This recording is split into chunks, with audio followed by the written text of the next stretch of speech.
രാജ്യത്ത് മുൻപ് മാവോയിസ്റ്റ് ഭീകരരുടെ സാന്നിധ്യമുണ്ടായിരുന്ന മേഖലകളെല്ലാം ഇന്ന് വികസനത്തിന്റെ പാതയിലാണ്.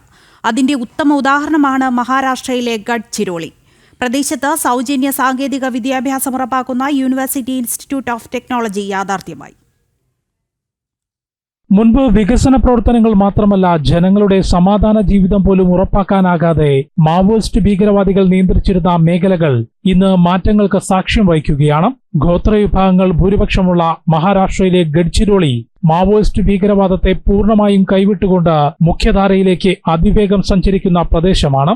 ഗഡ്ചിരോളിയിലെ ഗ്വാണ്ടാന സർവകലാശാല വിദേശ യൂണിവേഴ്സിറ്റിയുമായും ലോയിഡ് മെറ്റൽസ് ആൻഡ് എനർജി ലിമിറ്റഡുമായി ചേർന്നുകൊണ്ട് യൂണിവേഴ്സിറ്റി ഇൻസ്റ്റിറ്റ്യൂട്ട് ഓഫ് ടെക്നോളജി യാഥാർത്ഥ്യമാക്കി.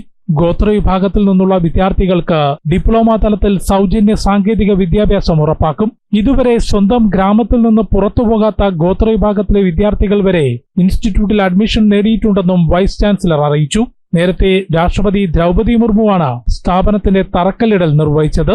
നിയമ നടപടികൾക്കൊപ്പം ഉയർന്ന ജീവിത നിലവാരവും വിദ്യാഭ്യാസവും നൽകുന്നതിലൂടെ മാത്രമേ വിഘടനവാദം അവസാനിപ്പിക്കാനാകൂ എന്ന കേന്ദ്ര സർക്കാർ നിലപാടാണ് ഗഡ്ചിരോളി ഉൾപ്പെടെയുള്ള മേഖലകളിൽ നടപ്പാക്കുന്ന വികസന ജനക്ഷേമ പ്രവർത്തനങ്ങളുടെ കരുത്ത്. മാസങ്ങൾക്ക് മുൻപ് മാത്രമാണ് ഗഡ്ചിരോളിയുടെ ഗ്രാമത്തിലൂടെ ആദ്യമായി ഒരു ട്രാൻസ്പോർട്ട് ബസ് സർവീസ് നടത്തിയത്.